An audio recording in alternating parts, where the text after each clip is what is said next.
Introduce yourself without your name. Sir, I have done my BTech in Computer Science and Engineering from Triple IT Jabalpur, and my graduation was completed in 2016. After 2016, I joined a IT firm, Oracle Financial Services, in Pune for 2 years, and from 2018, I am preparing for civil services. And my optional is anthropology, and my hobbies include teaching school children. Sure. Home district. My home district is Darbhanga only. Uh,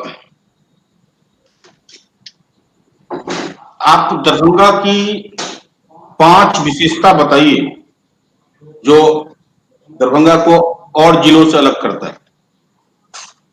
sir, Darbhanga की सबसे बड़ी विशेषता यहाँ की culture है, जो कि Mithila culture के नाम से पॉपुलरली फेमस है। उसके बाद यहाँ की खान पान, जिसमें कि मिथिला पान, मखान और माछ है। उसके बाद यहाँ की जो इकोनॉमी है वो मोस्टली एग्रीकल्चर बेस्ड है, और यहाँ पे मत्स्य पालन और इसकी पोटेंशियल और मखाना पालन की पोटेंशियल बहुत ज़्यादा है।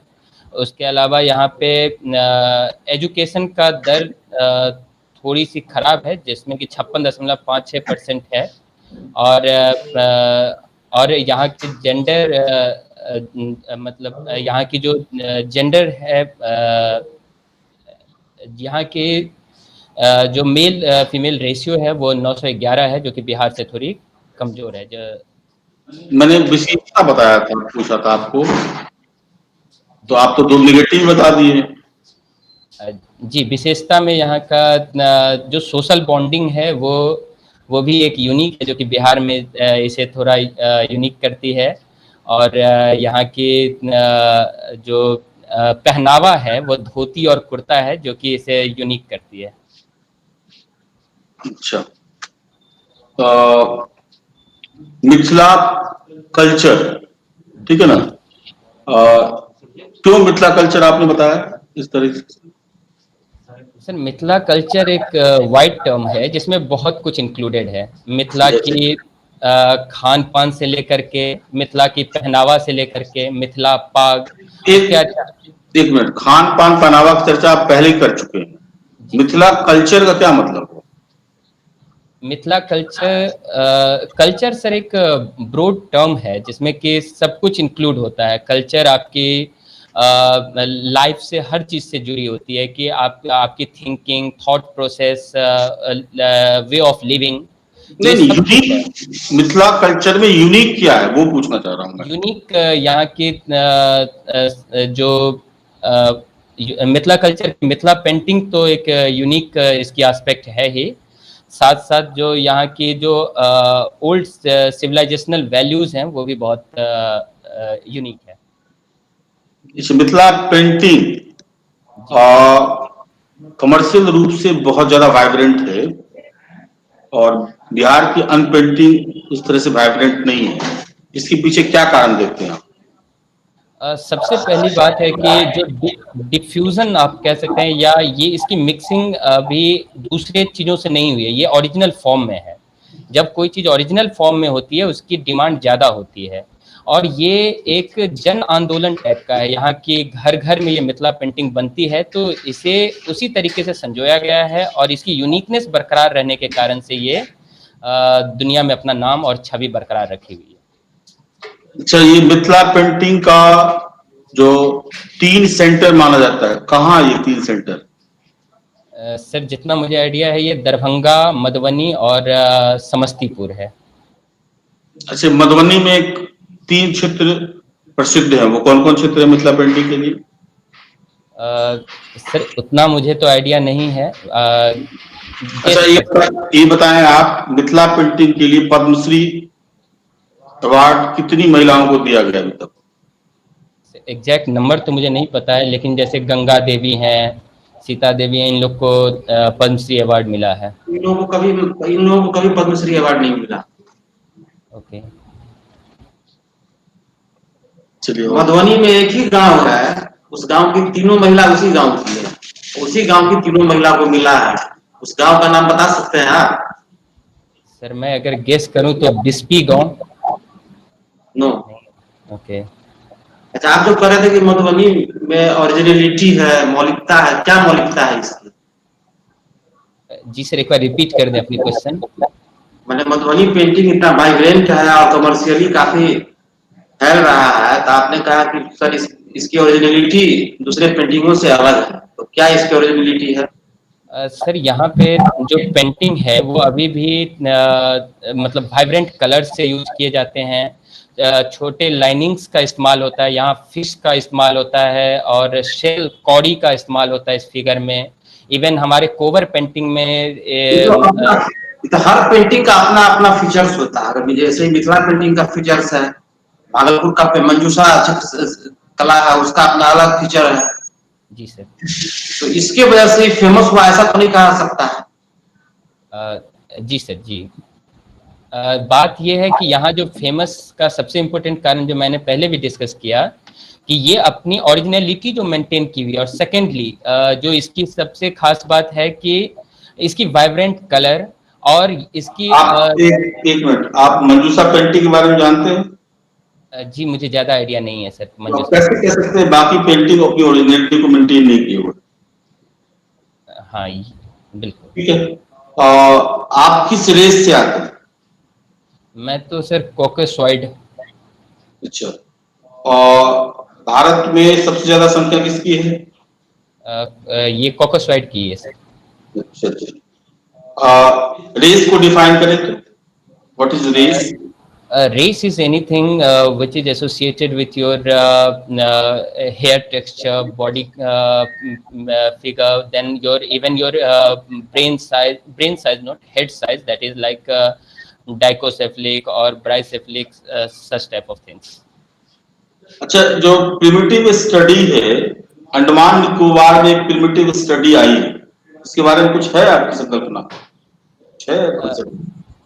प्रिमिटिव स्टडी सर वहाँ पे अंडमान निकोबार पे स्टडी तो कुछ ग्रुप्स की गई है, जैसे कि ग्रेट अंडमानीज है और निकोबारीज है, सोमफेन है, और कुछ ग्रुप की अभी तक नहीं की जा सकी है, जैसे कि नॉर्थ सेंटिलीज है, वहाँ पे तो स्टडी प्रॉपरली नहीं हुई है। तो वहाँ की जो स्टडीज में ये पता चलता है कि वहाँ की जो लिंग्विस्टिक डाइवर्सिटी है वो बहुत ज़्यादा है दूसरे एरिया की तुलना में। वो कौन सी प्रजाति में ये है वहां पर अंडमान में, जिसको कहा जाता है कि अभी भी उसकी स्थिति जो है सो प्रिमिटिव है?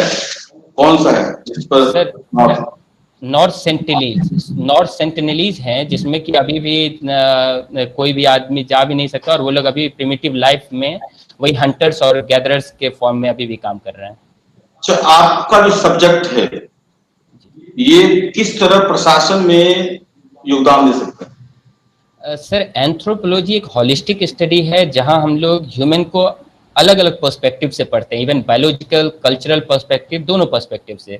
तो जब आप उसे इस पर्सपेक्टिव से पढ़ते हैं तो ह्यूमन की कोर वैल्यू को आप समझ पाते हैं। सेकेंडली इसमें सबसे बड़ी बात है, यहाँ पार्टिसिपेंट ऑब्जर्वेशन हम लोग करते हैं। जो पार्टिसिपेंट ऑब्जर्वेशन होता है वो आप जो किसी भी एरिया की छोटी से छोटी प्रॉब्लम को समझने के लिए सबसे इम्पोर्टेंट होता है। और जब आप छोटी सी एरिया पे माइक्रोस्कोपिक स्टडी करते हैं उसके बाद आप उसे एक्सटेंड करके मैक्रोस्कोपिक व्यू तक ले जा करके और इसे प्रशासन में सुचारू रूप से उसे इस्तेमाल कर सकते हैं। अच्छा,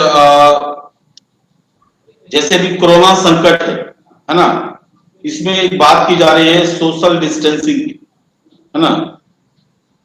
क्या इस सोशल डिस्टेंसिंग शब्द सही है? सर सोशल डिस्टेंसिंग एक पॉपुलराइज्ड वर्ड है, लेकिन सोशल डिस्टेंसिंग का मतलब ये ना निकाला जाए कि हमें सोसाइटी में लोगों से डिस्टेंस बनानी है। बेसिकली हमें एक मीटर की दूरी दूसरे लोगों से इस सेंस में रखना है कि हमें कोरोना का फैलाव ना हो, लेकिन हमें फैमिली फ्रेंड्स इनसे दूरी के लिए सोशल डिस्टेंसिंग का टर्म नहीं है। इसके जगह फिजिकल डिस्टेंसिंग शब्द रखना उचित है आपके हिसाब से? सर एक जन मुहिम और इससे वर्ड से सब लोग अब बहुत ज़्यादा परिचित हैं और इसे पूरे ऑल इंडिया लेवल पे पॉपुलराइज्ड वर्ड है, तो शायद इसमें ज़्यादा अपील है सोशल डिस्टेंसिंग में भी, क्योंकि ये गवर्नमेंट के हिसाब से तो रेड इंडियन और यूरोपियन की जो मिक्स प्रजाति है उसको क्या कहते हैं? सर रेड इंडियंस और यूरोपियन की मिक्स प्रजाति अमेरिका में शायद पाई जाती है, और उन्हें नाम मैं एग्जैक्ट अभी रिकॉल नहीं कर पा रहा हूँ। गाउचो। गाउचो, यस यस ट्रू। अच्छा, ये पता है कि जो मानव शास्त्र है उसमें मानव का अध्ययन किया जाता है, प्रिमिटिव मानव का। क्या यह अब उतना रेलिवेंट रह गया है? क्योंकि जो प्रिमिटिव मानव, अब अगर अंडमान के कुछ क्षेत्र को छोड़ दें तो प्रिमिटिव मानव जैसी संकल्पना कहीं है? सर सबसे पहली बात है कि ये अब बस प्रिमिटिव तक ही सीमित नहीं रह गया है, अब ये मॉडर्न सोसाइटी में भी पड़ रहा है। सेकेंडली जो हमारी ट्राइब्स हैं वो जैसे कि बहुत सारे, जैसे कि गाड़ी है, उसके बाद बड़ा है, इवन आपके नॉर्थ ईस्ट रीजन में है, वो सब अभी भी प्रिमिटिव में ही जी रहे हैं। वहाँ पे इवन अपने झारखंड में भी कुछ ट्राइब्स हैं, जैसे बिरहोर जनजाति है, वो अभी भी traditional way of life that is hunters and gatherers के फॉर्म में ही है। और इनकी स्टडी के तौर पर बताएं कि आपको जो प्रिमिटिव स्टडी जो आप पढ़ते आए हैं, तो जो जितने भी ट्राइब्स हैं उनकी तीन कल्चर ऐसी हो जिसे जो है आधुनिक मानव, या आप कह सकते हैं कि जो मॉडर्न सोसाइटी है उसको अडॉप्ट करे तो बहुत अच्छा हो। सर सबसे पहली बात है वहाँ इकोनॉमी जो है वो जो अपनी प्रिंसिपल्स है, ऑप्टिमाइजेशन, डिमांड एंड सप्लाई या प्रॉफिट मेकिंग, उस पर नहीं डिपेंडेंट है। वहाँ सोशल बॉन्डिंग से उनकी इकोनॉमी चलती है। तो हमारी भी अगर इकोनॉमी में थोड़ी सी सोशल बॉन्डिंग आए तो हमारे यहाँ ये बेहतर होगा। सेकेंडली वहाँ की जो जस्टिस है वो जस्टिस एक डिफाइंड रूल और रेगुलेशंस जो एक सिविल प्रोसीजर है उसके तहत भी नहीं है बहुत जगहों पे। वहाँ एक जस्टिस जो है सो इक्वल जस्टिस की बातें होती है, लॉ एंड ऑर्डर्स की बातें होती है। अगर हम उस टाइप की जस्टिस को थोड़ी सी अपनी जो सिविल प्रोसीजर की जस्टिस है उसके साथ अगर मिक्स करें तो हमें पता चलेगा कि अपनी ट्रेडिशन को मेंटेन करते हुए उस जस्टिस के साथ हम जो है लोगों के बॉन्डिंग को भी समझ पाएंगे। आई मीन टू से कि सर आंख के बदले आंख ही, it is not like a system जो कि वो लोग फॉलो करते हैं, वो समझते हैं एक ह्यूमन वैल्यू को भी। थर्डली सर अगर हम बात करें वहाँ की पॉलिटी की भी, तो पॉलिटी वहाँ ड्रिवन है किनशिप बेस्ड पॉलिटी, मतलब कि आपकी फैमिली आपको गवर्न करती है, आपकी सोसाइटी आपको गवर्न करती है। जब सोसाइटी आपको गवर्न करेगी तो आप सही चीजों को करने के लिए बाध्य होते हैं, ना कि आप फोर्स्ड होते हैं। बिकॉज आपको ऐसा लगता है कि सोसाइटी आपके ऊपर चीजें देख रही है, सोसाइटी आपको उसके लिए पनिश और रिवार्ड करेगी। तो एक जो बस लॉ का जो मकसद है कि हमें डर, फोर्स, वो नहीं, हमें एक सोशल बॉन्डिंग वाली भी लॉ एंड ऑर्डर की बातें होनी चाहिए। अच्छा प्रशांत जी, इस कोरोना क्राइसिस से आपने क्या सीखा? सर कोरोना क्राइसिस से हमने ये बहुत बड़ी बातें सीखी कि हमें प्रिपेयर्ड रहना पड़ेगा, क्योंकि इमरजेंसी टाइम कभी भी आ सकती है और हमें हर वक्त हर चीज के लिए प्रिपेयर्ड रहना पड़ेगा। आप अगर ले लें कम से कम 3 पॉजिटिव सोशल इम्पैक्ट को बताइए आप। सोशल इम्पैक्ट में अगर हम इसे पॉजिटिव देखें सर, कोरोना क्राइसिस में ऐसा इम्पैक्ट मुझे ओवरऑल जो आप पॉजिटिव कहेंगे वो तो नहीं है, लेकिन मैं फिर भी उसे कोशिश करता हूँ कि इससे क्या मुझे ऐसा दिख रहा है कि बेहतर हुआ है कि लोग फिर से अपने फैमिली के पास आए हैं, वेदर इट इज मजबूरी, और आप वो भी कह सकते हैं कि मजबूरी ही है, लेकिन एक फैमिली के साथ उनकी बॉन्डेज बढ़ी है। सेकेंडली लोग अपने इन माइग्रेशन जो हुई है उस कारण से फिर से एग्रीकल्चर बेस्ड सोसाइटी के तरफ हमारी रुझान बढ़ेगी। तो इससे जॉइंट फैमिली कल्चर का सबसे मूलभूत आधार जो है सो एग्रेरियन बेस्ड सोसाइटी था, तो वो फिर से एक जॉइंट फैमिली का जो कल्चर है वो भी एक यहाँ डेवलप होगी। थर्ड एग्रीकल्चर बेस्ड सोसाइटी को आप अच्छा मानते हैं? अब इंडिया आप चाहता है कि हम डेवलप करके डेवलप्ड नेशन की श्रेणी में आए, हमारा जो जीडीपी में एग्रीकल्चर का शेयर है वो घटे, और आप कह रहे हैं कि आप सोसाइटी एग्रीकल्चर बेस्ड हो गया तो ये पॉजिटिव बात है। सर मैं सोशल इम्प्लीकेशन उसका बताया हूँ। वैसे भी सर हमें सोसाइटी एग्रीकल्चर पे काम करना पड़ेगा, because still 50% of the people dependent on agriculture, और एग्रीकल्चर में भी हम सर कितना कंट्रीब्यूशन एग्रीकल्चर का हमारे जीडीपी में? ओनली 17.5%। इसे हमें सर कॉन्ट्रैक्ट फार्मिंग। जी सर 17 पॉइंट समथिंग जो आपने कहा, आप कंफर्म है? 17.5% सर, जितना मुझे इतना याद है। कंफर्म, आप कंफर्म है इतना है? सर मैंने इतना पढ़ा था, अब ये गलत भी हो सकता है डेटा। अच्छा बताइए कि इस वायरस का नाम क्या है? कोरोना का जो वायरस है, इस बीमारी का वायरस, उसका क्या नाम है? सर इसका नाम है इसका वायरस का नाम तो सर कोरोना वायरस ही है। नहीं नहीं, वायरस का नाम कोरोना वायरस नहीं है, नहीं तो क्वेश्चन आपसे हम नहीं करते ना। जी सर। अच्छा, आपने अभी कितने टीके पे काम चल रहा है? सर रिपीट कर दीजिए एक बार क्वेश्चन। मतलब कोरोना वायरस को लेकर के अपने यहाँ कितने टीके, कितने वैक्सीन पे काम चल रहा है? सर जहाँ तक मुझे आइडिया लगा है 3 टीके अपने लास्ट चरण में है। बताइए उसके बारे में, तीनों टीकों के बारे में। एक तो सर सीरम इंस्टीट्यूट पुणे का मुझे थोड़ा बहुत पता है, बाकी 2 का मुझे एग्जैक्ट आइडिया नहीं है। सीरम इंस्टीट्यूट का कोलैबोरेशन किनके साथ हुआ है और कैसे डेवलप कर रहा है? सर सीरम इंस्टीट्यूट का ऑक्सफोर्ड यूनिवर्सिटी के साथ एक कोलैबोरेशन है। और भी एक एजेंसी है इसमें? सर उतना आइडिया नहीं है सर। वैक्सीन का नाम क्या है? कोवैक्स करके शायद उन्होंने कुछ निकाला है। अभी जेईई और नीट के परीक्षाओं को लेकर विवाद चल रहा है और सरकार इसको कराने पर अड़ी हुई है। इस कोरोना संकट में क्या जो विद्यार्थी है उसके जीवन को संकट में डालना उचित है? आपको क्या लगता है, परीक्षा होना चाहिए या नहीं होना चाहिए? सर इसके दोनों पहलू हैं, क्योंकि हमारे एकेडमिक ईयर आपको क्या लगता है, मुझे बताइए। सर मेरे हिसाब से परीक्षा होना चाहिए। क्यों होना चाहिए? क्योंकि यहाँ पे जो एकेडमिक ईयर है उसे 0 नहीं करना चाहिए, क्योंकि इससे हमारे यहाँ में आगे बहुत बड़ी संकट आएगी। और सेकेंडली बचाने के लिए आप 10 लाख बच्चों को आप संक्रमण से ग्रसित कर देंगे? नहीं सर, उसके लिए प्रिकॉशन लिया जाए, क्योंकि अभी भी जो पिछले सत्र में एमडी का एग्जाम हुआ है, एम्स का, जिपमर का या पीजीआई चंडीगढ़ का, उसमें देखा गया है कि प्रॉपर प्रिकॉशन के साथ हैंड सैनिटाइजर मास्क के साथ एग्जामिनेशन लिया गया है और कैजुअलिटीज ऑलमोस्ट नील है। तो वो एक सफलता ही चर्चित है एसओपी, इसका अर्थ बताइए क्या है, फुल फॉर्म? सर मुझे नहीं अभी एग्जैक्टली रिकॉल नहीं हो रहा है। अच्छा, जो कोरोना संकट का आर्थिक प्रभाव क्या देखते हैं?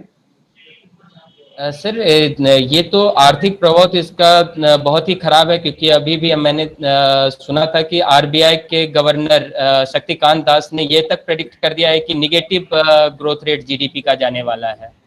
तो इसका इसको स्लो डाउन, इकोनॉमी को स्लो डाउन मानते हैं या रिसेशन मानते हैं या डिप्रेशन मानते हैं? किस स्थिति में भारत की इकोनॉमी को देखते हैं? सर अगर मैं इसे थोड़ा ब्रॉडर पर्सपेक्टिव में देखूं तो अब ये रिसेशन का ही दौर है, क्योंकि इससे पहले भी इकोनॉमिक स्लो डाउन थी जो कि स्ट्रक्चरल कारण से थी, और अभी जो है ये एक इमरजेंसी सिचुएशन में है। इसे एक प्रकार से आप रिसेशन अब कहा जा सकता है। क्या होता है रिसेशन, बताइए, डिफाइन। जब 2 साइकिल में आपके इकोनॉमिक ग्रोथ रेट डाउन जाने लगे तो उसे रिसेशन। 2 साइकिल कंफर्म है आप? जी सर। 2 साइकिल क्या होता है? सर जैसे कि हमारे यहाँ जो भी जीडीपी कैलकुलेशन है वो ये तिमाही रूप से किया, मतलब 4 माह पे किया जाता है। तो उसमें अगर 2 बार, जी सर मुझे तो 4 याद आ रहा है या 3, दोनों में मैं कंफ्यूज हूँ थोड़ा सा। अच्छा, जीडीपी क्या होता है बताइए? जीडीपी सर किसी भी ज्योग्राफिकल एरिया में जितने भी गुड्स एंड सर्विसेज प्रोड्यूस हुए हैं एक गिवन टाइम फ्रेम में, से फॉर ए ईयर, उसे जीडीपी कहते हैं। ज्योग्राफिकल एरिया में कहाँ तक का एरिया शामिल होता है? सर जैसे कि हम लोग नेशन, जैसे इंडिया का जीडीपी निकालते हैं तो हम पूरे इंडिया का ज्योग्राफिकल एरिया लेते हैं सर। ज्योग्राफिकल एरिया का विस्तार कहाँ तक है वो बताइए। सर इवन यहाँ पे हम लोग एक्सटेंडेड इकोनॉमिक जोन जो 200 नॉटिकल माइल्स है उसको भी इंक्लूड करते हैं, वहां से भी जो हमारा प्रोडक्शन उसको भी प्योर है। जी सर जी। 12 नॉटिकल माइल तक के जो एरिया होता है उसी Okay. एरिया तक को जीडीपी में काउंट किया जाता है, ठीक है। ओके 200 नॉटिकल माइल तक नहीं गिना जाता। Okay sorry sir. हाँ Your optional is anthropology. जी सर मैं optional is anthropology. What is the role of anthropology in development? Sir, anthropology has is some unique features like it is being studied holistically, and along with that, we can see that anthropology has some unique concept like nature man spirit complex is there. When there is when we understand the society better, then we can then the policies of the government can be implemented in a better way. Like even LP Vidyarthi has said, if one want to implement something in a given society, one has to understand the society first. Hobby क्या है आपकी? Sir hobby मुझे स्कूली बच्चों को पढ़ाना है।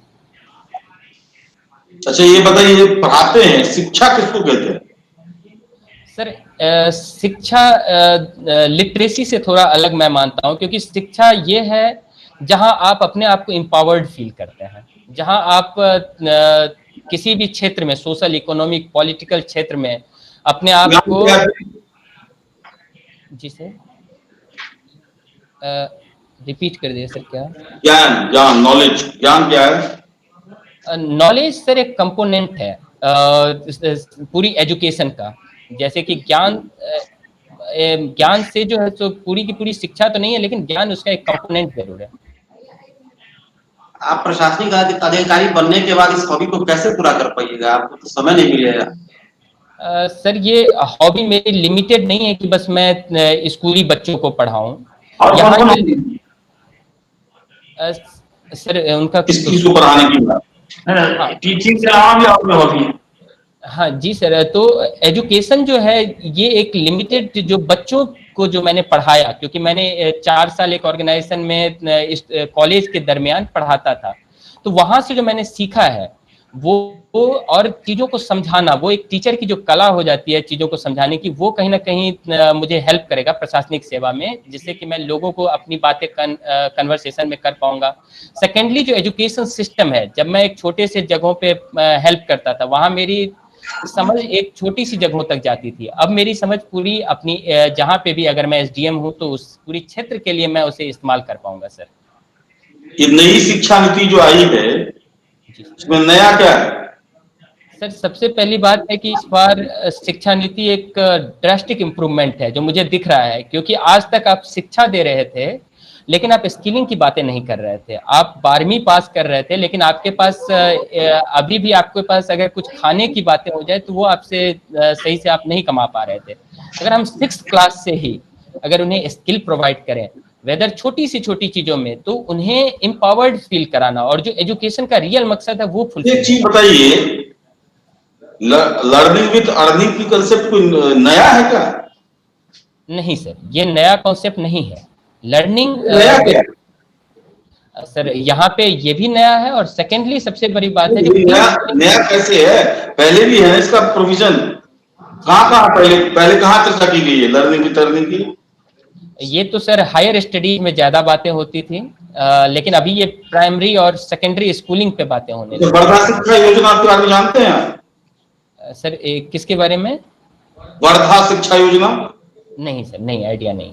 गांधी जी की वर्धा शिक्षा योजना में कही गई है 6 से 6 क्लास की से बच्चों को ही लर्निंग विद अर्निंग सिखाई जाए। नया क्या है इसमें? हाँ, और सर कुछ ऐसा है कि कुछ ले लेकर जोड़ दिया गया। नया इनोवेशन हम पूछ रहे हैं, उसमें क्या देख रहे हैं? सर एक तो पहले प्री स्कूलिंग की भी बातें की गई है, जो क्योंकि जब हम जाते थे यहाँ पे प्राइवेट स्कूलों में, यहाँ नर्सरी एलकेजी आंगनबाड़ी केंद्रों में। सर मुझे सुनाई नहीं दे रहा है जो थर्ड मेंबर है। कॉन्सेप्ट आंगनबाड़ी केंद्र में चल ही रहा है। जी सर, आंगनबाड़ी में भी ये कॉन्सेप्ट चल रहा है, लेकिन इसे फॉर्मलाइज करने की बातें हो गई है अब, जैसे कि फॉर्मल सेक्टर में लाया जाए। उसके बाद सर जो नीति में ये बताएं आप, फॉर्मलाइज करने की बात है, इसके लिए तो फंड चाहिए ना, फंड कहाँ से आएगा?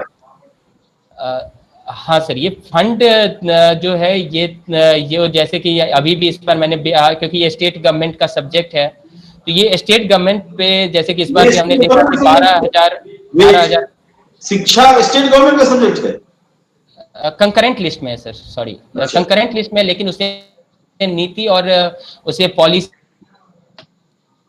पैसा कहाँ से आएगा? वो दिया जाता है पावर।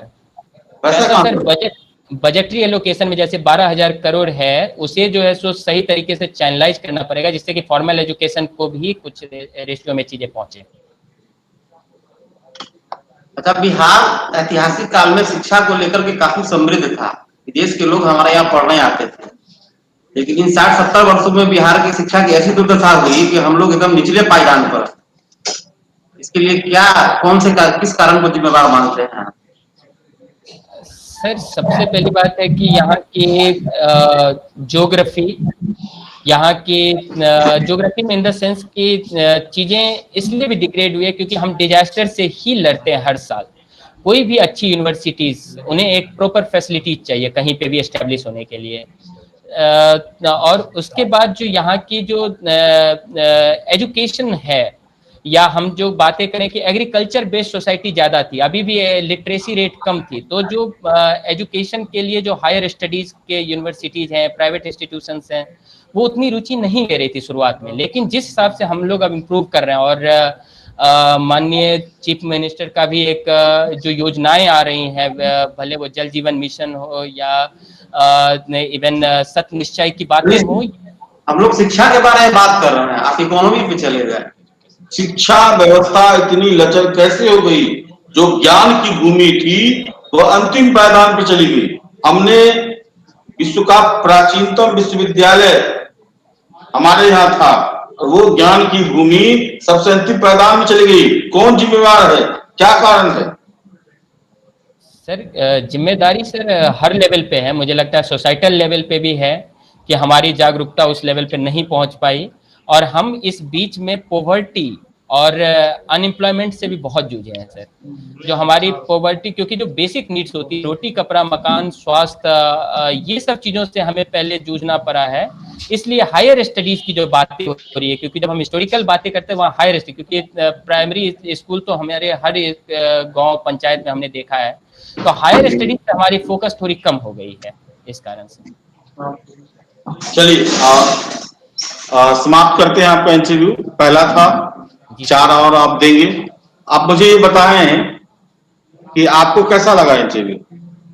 सर इंटरव्यू अच्छा था, मतलब इसमें मेरे थोड़े आईटी सेक्टर से या मैं जो जॉब प्रोफाइल था वहां से भी इंक्लूड होता क्वेश्चन तो और बेटर। नहीं, क्वेश्चन इंक्लूड वो तो आपको अभी अलग अलग फेज में जाएगा इंटरव्यू में, ठीक है ना। अभी थोड़ी देर पहले लेफ्ट कर गए, वो आईटी स्पेशलिस्ट ही थे, ठीक है। तो लेट हो गया, वो लेफ्ट कर गए, वो आएगा। आपको लैकनेस कहीं लगा नजर आया? लैकनेस सर थोड़े से थर्ड पैनलिस्ट मुझे दिखाई नहीं दे रहे थे, उनकी साउंड थोड़ी सी क्लैरिटी नहीं थी, तो अगर मैं जेन्युइनली और सही बात बोलूं तो वहाँ पे थोड़ी दिक्कत आ रही थी मुझे सुनाई देने में या उन्हें देखने में। बाकी sir overall it was very good, और मुझे काफी पॉजिटिव भी फील हो रहा है। आपको कहीं तैयारी करने की जरूरत है इसमें? सर बिल्कुल सर, मुझे अभी तो मुझे पता चल गया है कि बहुत जगहों पे मुझे काम करना है। मेरे फैक्ट्स पे भी कुछ और एरियाज हैं, जैसे कि आपने डिस्कस किया कल्चर का, मिथिला कल्चर, और एक चीज याद रखिए, सबसे ज्यादा तैयारी करने की कहीं जरूरत है आपको तो दरभंगा का की विशेषता फीचर। जी सर, आपका बहुत ही खराब प्रदर्शन था उसमें, कहीं से तारतम्यता नहीं थी, ठीक है। और आप इसके 5 पॉइंट्स क्लियर रख लें, अब सुने और अभी लिख लें और उसको तैयार करें। पहला जो है लिखिए इसको आराम से। ये आप मिथिला के दरभंगा आते हुए नहीं है क्या? सर हम अभी तो दरभंगा